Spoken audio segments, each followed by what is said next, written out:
video games are the ultimate form of media. Not only do they combine storytelling, they also combine visuals and cinematics and player agency. Video games are one of the only media where you can really get true presence, which is where the player gets so immersed into the world that if only for a split second that world feels like it could be real.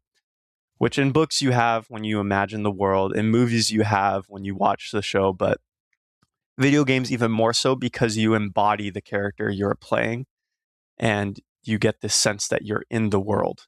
The game is a murder mystery that allows you to play as an apprentice detective, but you are not a normal apprentice detective. You have a special skill called insight, which is certainly not the core functionality of the game, but it is one of the more unique portions. It's kind of similar to Disco Elysium's multiple mental skills, and I pared it down to one thing because I was like, I have to keep the scope.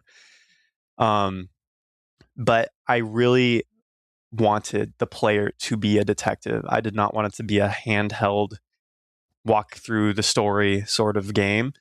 I wanted the player to have absolute freedom in who they chose to convict, how they went about collecting evidence, essentially forge their own golden path, which in some discussions with my more advanced game developer friends who've worked in the industry for quite a long time, they warned me that could be a double-edged sword because the players who took the good golden path would probably love it. They would probably find it to be one of their most favorite games because they felt like they did it right and they did everything and it was their job that they did right. Like they were responsible for succeeding. Whereas the players who might not take the best path would find a lot of difficulty and frustration. I was playing Skyrim modded. There was this mod called The Great City of Winterhold, who the dude who made it, I actually reached out to him and I was like, dude, this mod is amazing. I'm going to make some art inspired by it. And he was like, cool, send it to me when you're done or something like that. And I just made a map of a city. And I think you can go on my website and scroll down and you'll see the map. It's a pretty rough drawing of like a snowy city from the air. But when I finished that, I was still enamored by this idea of wanting to create my own Skyrim city. And there was this game jam coming around, and this was like pretty shortly after I'd been furloughed. And I was like, I need something for my portfolio that would get me another job. And so I thought being a generalist, especially in indie industry, is very good because it shows that you have a wide range of skills that can be applied to many different scenarios. And so I enrolled in that game company's story game jam or something like that. And I was also thinking a lot about Disco Elysium. I think I always think a lot about Disco Elysium. That game is just one of those sticky games that never leaves your brain. And so I was thinking, why is there no game that essentially takes a Skyrim city and makes it into a Disco Elysium sort of narrative where you can just hang out in the city? I know some people don't like the voice acting, but I almost love my game even more now, especially when the credits roll and I see the names of my friends and family alongside the characters that they helped bring to life. There's a certain sort of charm to that. The love from those relationships. They wanted to see me succeed. They wanted to see the game come to fruition. And in a lot of ways, by having my friends and family do it, they become a part of the world too.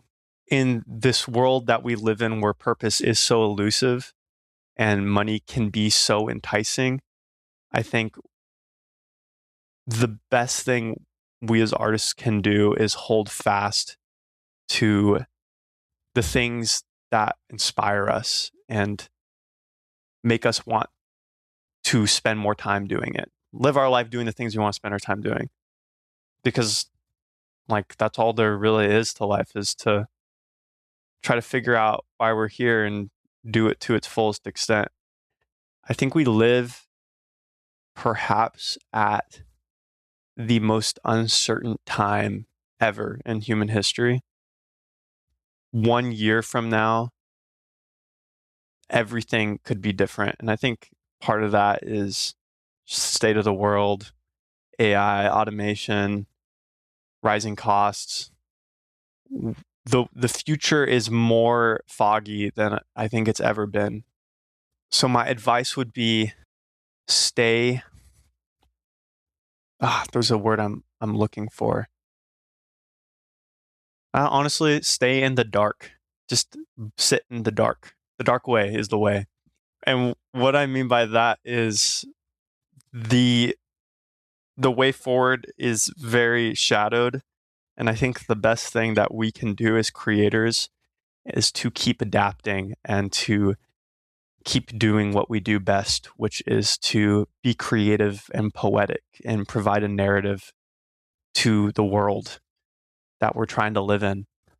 I mean, they're humans. I'm a human. And I think to all humans who choose to experience art and the creation of another human, there's a range of skills out there. There's a range of indie developers. There's good games, there's bad games. But I think what we all need to do more of is to just be kind, because making games is hard. Making art is hard. It's hard to make something that resonates and that lands, and it's not always going to resonate and land. And the best thing we can do, I think, is to provide feedback to help all of us grow.